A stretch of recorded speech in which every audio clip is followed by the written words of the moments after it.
출산과 육아가 행복한 경험이 될 때 지금의 인구 위기를 극복할 수 있다고 말하고 있습니다.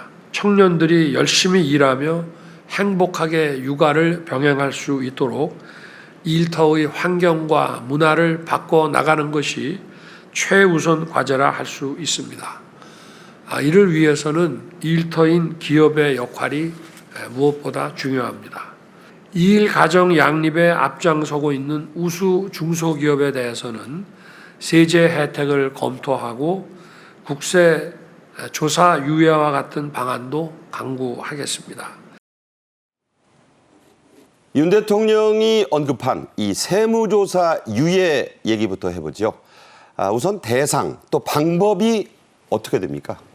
여성가족부가 부여한 가족 친화 인증 기업, 그리고 고용노동부가 선정한 2일 생활 균형 우수 기업이라고 하고요.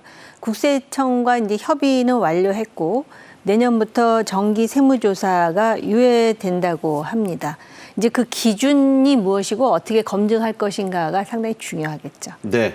자, 일단 여가부, 고노부의 이제 자격 부여와 선정이 중요한데 국세청과 협의가 끝났다는 거는 이제 당장 시행할 수 있다는 거네요. 그렇습니다. 그래서 사실은 이러한 일련의 정책이 지금 우리나라의 어떤 출생률, 그동안 그렇게 예산을 역대 정부가 들였지만 효과가 안 나다가 지금 가시적인 효과가 나는 이유 중에 하나가 아닐까 이렇게 헤아려 봅니다. 네. 자, 이 대상 기업이요. 무려 4천 곳을 훌쩍 넘네요. 네, 그렇습니다. 조금 전에 들으신 대로 여성가족부가 가족 친화 인증 기업을 발표를 하는데 그 기업 수가 한 5,900곳 정도 됩니다. 그중에 4,100곳이 중소기업이고요. 그리고 고용부가 발표하는 2일 생활 균형 우수기업 같은 경우에 이제 매년 발표를 하는데 100곳 정도 발표를 합니다. 근데 그중에 한 60곳 정도가 중소기업이니까 세무조사 유예 대상이 중소기업으로 한정을 하면 이제 4,200곳 가까이 되겠죠. 그래서 이 국세부가 제척기간이라고 해서 국세를 부과할 수 있는 기간이 5년입니다. 그래서 보통 모든 기업들이 대부분 정기세무조사를 5년에 한 번 정도 받도록 되어 있는데 이렇게 이 가족 친화 기업들이나 이런 기업들에 대해서는 한 1년이나 2년 정도 지금 유예를 해주는 방안을 검토를 하고 있고요. 그다음에 이제 국세 같은 경우는 이제 국세청이 세무조사를 하고 있고, 네. 그다음에 지방세 같은 경우에는 지자체가 부과를 하기 때문에 지자체와 지금 또 별도로 협의를 하고 있는데 상당히 뭐 긍정적으로 검토를 하고 있다고 합니다. 서울시랄지 부산, 광주, 대전, 충북 이런 곳들이 또 지방세 세무조사를 유예하는 방안을 적극적으로 검토를 하고 있다고 합니다. 한 가지 궁금한 게 이게 인센티브로서 정기 세무조사의 유예가 갖는 장점이랄까? 어디 있다고 보세요? 세무조사 같은 경우에는 이 받는 기업들 같은 경우에 굉장히 부담감이 큽니다. 그래서 세무조사를 나온다고 하면은 보통 몇 개월간 이렇게 재무팀이 준비를 하고 대비를 해야 되는데 사실은 5년 동안 한 번씩 받는 세무조사를 1년이나 2년 미뤄준다고 하면 어차피 세무조사를 받는 거기 때문에 그 부담감은 클 수밖에 없습니다. 다만 이제 국세청이 이 기업의 경우에는 모범적인 기업이기 때문에 세무조사를 할 때 조금 너무 꼼꼼하고 너무 지나친 부담을 주지 않는 선에서 세무조사를 하는 그런 식으로 세무조사를 할 가능성이 상당히 높다고 봅니다. 옛날에 뭐 얼레빚 찬빚 얘기가 있었잖아요. 좀 성긴 빚으로 빚느냐, 그렇죠. 촘촘한 빚으로 빚느냐. 네. 나오는 게 좀 다르겠죠? 그렇습니다. 얼마나 인력을 파견하는지, 기간은 또 얼마나 잡는지, 또 자료에 관련 자료를 얼마나 광범위하게 요구를 하는지, 또 이런 거에 따라서 세무조사가 상당히 달라진다고 볼 수 있겠죠. 네. 또 있습니다. 정부는 이렇게 그 일과 양립을 가정을 양립하거나 또 잘하고 있는, 그러니까 이 삶의 균형, 출산, 육아에 적극적인 기업들에게 자금 혜택도 준다죠? 예, 그렇습니다. 중소기업들이 아시겠지만 정부 부처로부터 다양한 정책 자금을 지원을 받습니다. 예를 들면 경영을 할 때 운전자금을 저리에 대출을 받을 수도 있고 한데 이렇게 우수한 기업으로 선정이 될 경우에 정책 자금 지원을 좀 더 많이 받을 수 있도록 해주겠다는 얘기고요. 또 하나는 이제 수출신용 보증제도라는 게 있습니다. 수출기업 같은 경우에 수출과 관련된 자금을 은행으로부터 대출을 지원을 받을 수 있는데 정부가 이 보증을 서줍니다. 근데 이제 매출에 따라서 그 한도가 정해지기 마련인데 그 한도를 좀 더 확대를 해서 많이 지원을 받을 수 있도록 해주겠다는 얘기입니다. 네. 자, 윤석열 대통령이 인구 비상대책회의를 직접 주재한 게 이번이 벌써 세 번째입니다. 관계 장관들 또 당정대 대통령실까지 이 고위 인사들이 대거 참석을 했네요. 네, 지금 한 해에 두 번 대통령이 주재했던 사례가 박근혜 대통령 이후 9년 만에 지금 처음 있는 일이다. 네. 그럴 정도로 지금 윤석열 정부의 가장 중요한 관심사 중에 하나가 바로 인구 문제 아니겠습니까? 그래서 대통령이 인구 비상 대책회의를 주재한 것이 총 세 번째가 되고요. 여기에는 그 저출산 고령사회위원회 부위원장을 포함해서 다수의 강요들이 지금 참석을 했습니다. 물론 대통령실 수석까지 포함해서요. 그래서 이제 이 인구 비상대책회의를 이렇게 연다는 자체가 대통령에 대한 관심이고 또 그것이 일 가정 양립을 위해서 어떤 정책을 내놓겠다라는 시그널이기도 하기 때문에 이것 자체가 결혼, 출산으로 이어지는 어떤 그 선순환을 만들 수 있지 않을까 이렇게 생각합니다. 네. 이날 회의에서 나온 이른바 유연근무 활성화 대책들, 근무를 유연하게 한다. 여기에 뭐 여러 가지가 들어갑니다. 특히 눈에 많이 띄던 것들이 있죠. 어떤 것들입니까? 네, 그러니까 우리나라 저출산은 일하는 여성이 많이 늘어나는 것과 상당히 밀접한 관련이 있습니다. 우리 그 여성의 경제활동 참가율이 1990년에만 해도 한 47% 정도 됐는데 2020년에 53%까지 늘어났거든요. 근데 이렇게 일하는 여성은 늘어났는데 일을 하면서 출산을 하고 아이를 키우는 부담감은 고스란히 질 수밖에 없거든요. 네. 그러니까 그런 여성들의 부담을 덜어주기 위해서 유연하게 근무하는 제도를 좀 적극적으로 도입할 필요가 있는데 말하자면 이제 재택근무를 좀 더 활성화를 시킨다든지 또는 이제 9시에 출근해서 6시에 퇴근하는 이런 일률적인 제도보다는 자율 출퇴근이죠? 자율적으로 10시에 출근을 해서 뭐 7시에 퇴근할 수도 있고 8시에 출근을 해서 5시에 퇴근할 수도 있고 그러면 예를 들면 남편하고 부인이 번갈아 가면서 아이를 어린이집에 데려다 주기도 하고 어린이집이 끝나면 일찍 가서 데려오기도 하고 이렇게 좀 더 자유롭게 좀 아이를 육아를 할 수가 있기 때문에 이런 제도를 조금 더 적극적으로 활용을 할 수 있도록 법으로 이런 권리를 보장을 해주기로 했습니다. 기업 같은 경우에는 의무적으로 이런 제도를 도입을 해야 되는 것이죠.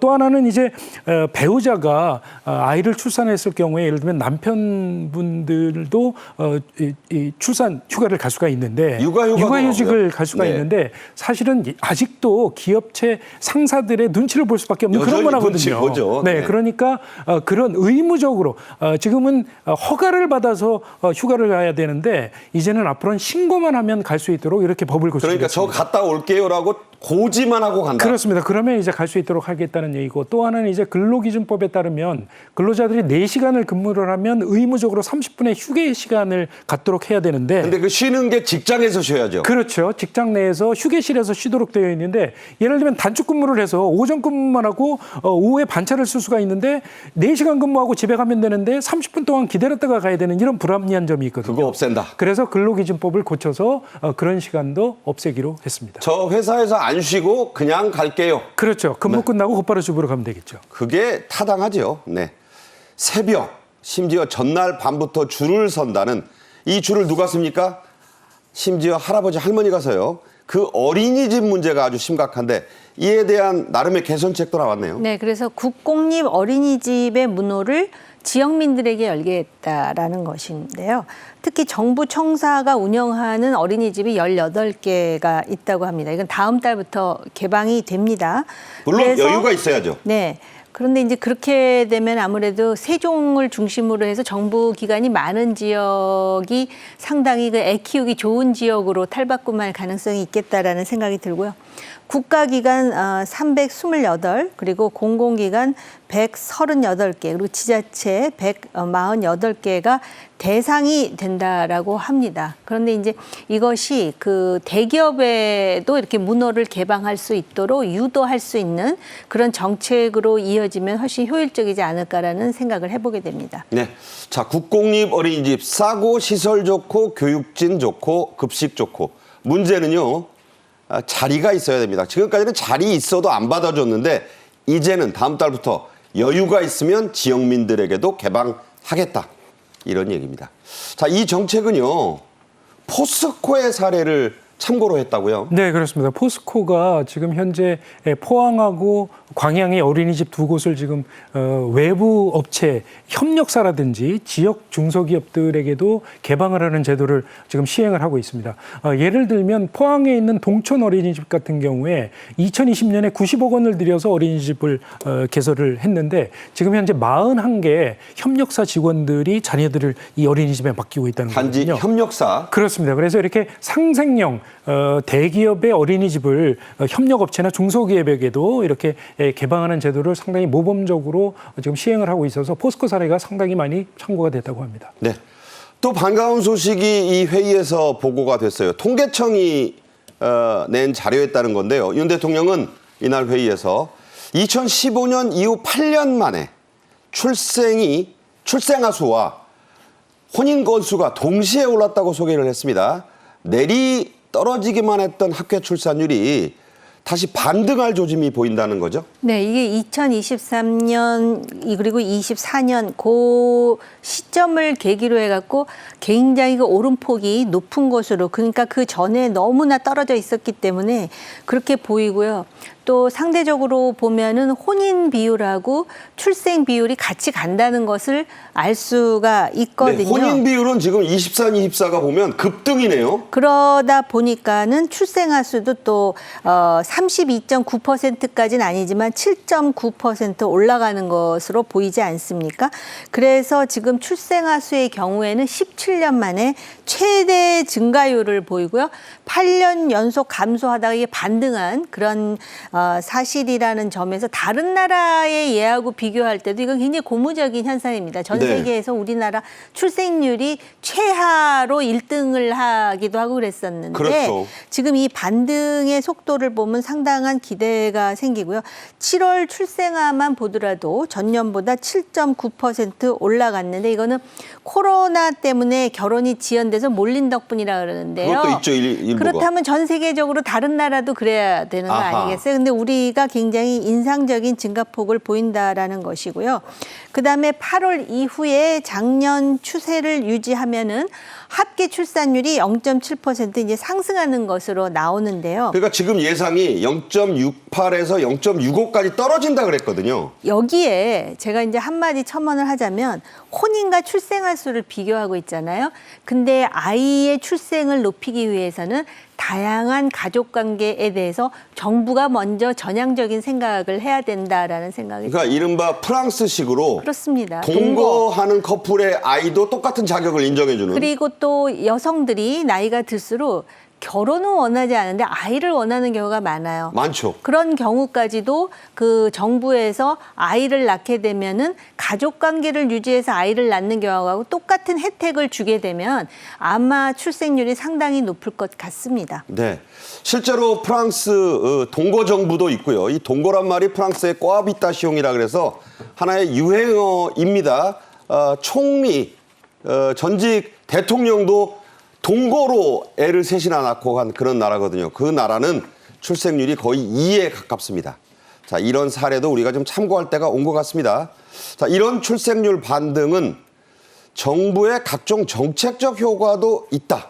이런 분석이 나오네요. 네, 그렇습니다. 물론 지금 7월 달에 높아진 출생률이 이게 추세로 자리 잡을지는 아직 조금 더 두고 봐야 되겠지만 어찌됐건 조금 전에 말씀드리신 대로 코로나19 때문에 미뤄둔 결혼 건수가 증가하면서 이렇게 출생이 늘어난 영향도 있겠지만 사실은 현 정부가 상당히 적극적으로 저출산 대책을 지금 여러 가지 대책을 지금 마련을 해서 그 영향도 분명히 있을 것으로 이렇게 보여집니다.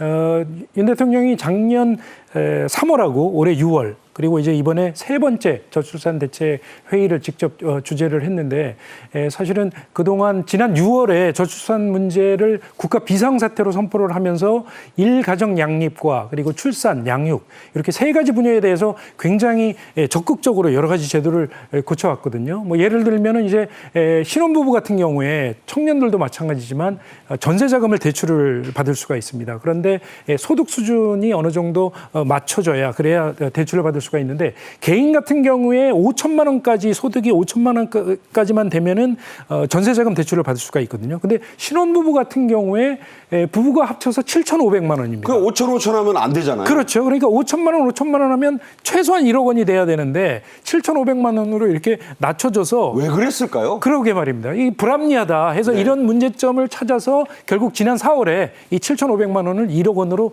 상향 조정을 했거든요. 그러니까 맞벌이하면 대략 한 1억 원 되잖아요. 그렇죠. 그러니까 이런 다양한 여러 가지 조금 전에 말씀드린 대로 일가정 양립과 주거 문제, 양육 문제 이런 세 가지 분야에서 여러 가지 다양한 대책을 도입을 한 결과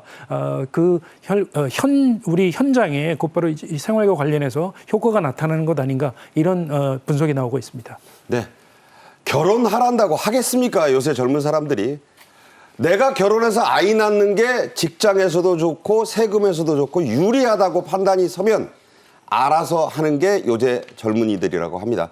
올림픽 때도 그랬잖아요. 성과를 주면 보상을 주면 하는 세대가 바로 요즘 MZ들입니다. 자, 마녀공장 말씀드린 대로 MZ 세대들이 가장 많이 쓰는 화장품 회사들 가운데 하나입니다. 유연근무를 통해 일과 가정을 모두 잡은 대표적 사례로 요새 아주 호평이 많아요. 일단 출퇴근이 자율이랍니다. 그러니까 플렉스 타임이라 그래서 자기 원하는 시간에 출근하고 또 8시간을 채우고 퇴근하면 되는 거니까는요. 그러다 보니까 이직률이 오히려 떨어지고 매출액이 늘어나고요. 사내 출생률을 보니까는 전년 대비 3배가 늘어났다 그러거든요. 3배나. 그 마녀공장에 임직원이 100명이에요. 네. 100명밖에 안 되는 중견 기업인데 이렇게 성장할 수 있었고 또 마녀공장 외에도 한화제약이라고 생산 공장인데 주 4일제로 했다 그럽니다. 그리고 사내 사무 연구 직원들의 경우는 역시 플렉스타임 시차 출근제를 도입을 했거든요.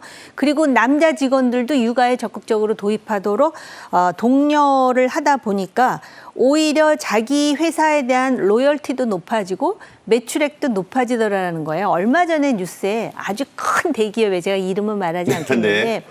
그 매출액이 떨어지니까 회장이 당장 재택근무 없애라 그러고 그렇게 해서 전부 이제 회사에 출근을 하는데 출퇴근한다 그래서 매출액이 올라가는 게 아니라는 거죠. 내가 그렇죠. 다니는 회사에 대해서 일단 만족하면 매출액도 늘어나고 또 더불어 애도 많이 낳고 네. 그러면서 서로가 상승하는 이 대표적인 사례가 아마 이 마녀공장이기 때문에 대통령께서도 특별히 관심을 보인 것 같습니다. 네. 방금 잠깐 말씀 주셨지만 한화제약은 주 4일 근무제를 시행하고 있고 제약사 최초로 연말 장기 휴가를 시행하고 있다고요? 네, 그렇습니다. 한화제약이 춘천에 공장이 있고요. 서울 성북구에 사무소를 두고 있는데 한화그룹하고는 관련이 없는 중소기업입니다. 한화그룹 아니죠? 네, 그룹이 아닙니다. 네. 그래서 이 한화제약 같은 경우에 이 공장 근로자들은 한 번에 모여서 집합 근무를 해야 되는데 어떻게 근무를 하는가 하면은 예를 들면 월요일, 목요일 같은 경우에는 8시간씩 근무를 하고 그다음에 화요일, 수요일은 3시간 30분씩 더 근무를 시킵니다. 예를 들면 11시간 반씩 근무를 하고 금요일 날부터 주말까지 3일 동안 휴무를 주는 것이죠. 이렇게 해서 주 4일 근무를 할 수 있도록 이렇게 배려를 하고 있고요. 그리고 이제 전 직원을 대상으로 연말 장기 휴가를 2009년부터 지금 시행을 하고 있는데 24일 크리스마스 전날부터 1월 1일까지 한 10일 가까이 이렇게 쉴 수 있도록 이렇게 많이 주네요. 그렇죠. 10일 동안 그래서 해외에 이렇게 여행을 가는 가족끼리 여행을 가는 이런 일이 상당히 근로자들의 즐거운 일이라고 이렇게 입을 모은다고 합니다. 네, 이 한화제약 자녀가 있는 사원들에게 춘천이라 그랬잖아요, 본사가. 그 주변 얼마나 풍광 좋은 데가 많습니까? 캠핑장 대여 혜택도 주고 있다는데 자녀 친구들 가족까지 부른다고요? 그렇죠. 춘천 공장 인근에 계곡이 있다고 합니다. 그래서 여기에 사택을 직원들한테 개방을 하고 그다음에 캠핑장을 조성을 해서 캠핑 장비까지 빌려주고요. 그리고 바베큐를 해줄 수 있는 곳도 있고 산책로도 구비를 해놨고 상당히 직원들에게 인기가 있어서 자녀 친구 지인들이랄지 아니면 친인척들을 같이 초대를 해서 캠핑을 지내는 직원들이 많다고 합니다. 또 하나제약 같은 경우에 이 서울에 연고를 둔 프로야구 팀 3개 팀의 연간 회원권을 이렇게 구매를 해서 직원들에게 저는 처음에 나눠주고 한화라 있다고. 그래서 이글스표만 주는 줄 알았더니 아니에요. 그게 아니고 네. 네. 3개 팀의 연간 회원권을 구매를 해서 직원들에게 나눠주는데 상당히 인기가 좋다고 합니다. 저게 테이블권, 가족들이 같이 오는 건데 구하기도 어렵고 그렇죠. 가격도 비싸죠. 만만치 않죠. 그렇죠. 네. 자, LG전자도 우수기업 사례로 소개가 됐습니다. 영상으로 보겠습니다. 2명이 한 번에 생겨서 기쁨도 2배인 것 같습니다. LG전자는 임신 전부터 출산, 육아까지 다양한 지원 제도를 운영하고 있습니다. 출산 후 사용할 수 있는 육아휴직은 법정 육아휴직 1년 외에 추가 1년을 더하여 총 2년의 육아휴직을 3번으로 나누어 사용할 수 있습니다. 네. 김진홍 씨, 곧 저 보셨지만 쌍둥이 아빠가 된다고 하네요. LG전자에서는 육아휴직하는 남성과 여성 비율이 비슷하다고요? 그러니까는 우리나라에 이제 남녀 고용 평등법도 있고 근로기준법도 있는데 이 법에서 규정하는 육아휴직 기간보다도 LG전자는 더 주는 거예요. 네. 그러다 보니까는 쌍둥이 낳고 그 당장 애 키울 걱정을 하는 것이 아니라 아주 행복에 겨워하는 그 표정을 우리가 여기서도 영상으로 읽을 수 있지 않겠습니까? 그래서 육아휴직을 1년 휴직 그리고 1년 근무시간 단축 이런 식으로 이제 해줄 뿐만 아니라 난임치료 휴가도 법적으로는 하루를 휴가로 쓸 수가 있는데 네. 거의 일주일에 가까운 6일 사실 난임치료가요 거의 애 낳는 것처럼 어렵습니다. 더 힘들다던데요? 여성들에게는 굉장히 정신적으로 육체적으로 힘든 것인데 그런 거에 대한 지식과 배려가 있는 거잖아요. 그러다 보니까 이제 우수 사례로 나오는 것 같고요. 또 근무 시간도 조정할 수 있도록. 근데 문제는 뭐냐? 이런 LG전자라든지 또 아까 마녀 공장 같은 경우는 중견 기업이거든요. 네. 이런 규모의 기업들은 할 수 있거든요. 근데 중소기업 같은 경우 그 중소기업에 다니는 직원들의 경우는 여러 가지로 이중고를 겪지 않습니까? 그러니까 정부가 지원을 할 때 큰 기업이나 중견 기업은 세제 지원. 그러나 이런 중소기업 같은 경우는 재정 지원. 이렇게 그 지원을 좀 선별적으로 해가지고 어떻게 해서든지 그 우리나라의 어떤 미래가 되는 어린아이들이 많이 탄생될 수 있도록 하는 그런 그 열린 전략이 좀 필요하지 않을까 네. 생각했습니다. 대기업, 중견기업에게 주는 혜택과 그보다 좀 영향이 힘이 붙이는 중소기업에 주는 혜택은 차별화가 좀 필요하다 이런 말씀입니다. 전국고제 과점으로 이미 유명한 대전의 성심당이 특별한 공간을 한창 지금 신축하고 있다죠? 네, 그렇습니다. 성심당 여러분들도 뭐 많이 들려 보셨을 텐데 파리바게뜨, 뚜레쥬르 이런 대기업보다도 매출이 앞서는 그런 유명한 빵집입니다.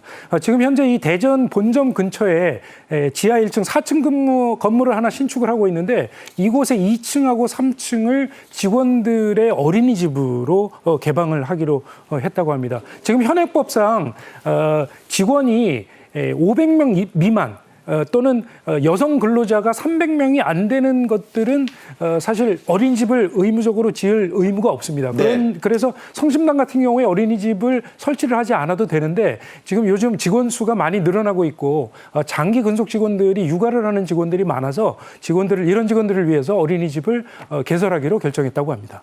네. 댓글에요. 갓심당. 갓이 뭡니까? 성심당에다 갓심당 붙인 거예요. 더 잘 됐으면 한다. 기업이 저렇게 좋은 일을 하면 소비자들이 누구보다도 더 알아준다는 그런 생각을 갖게 됩니다.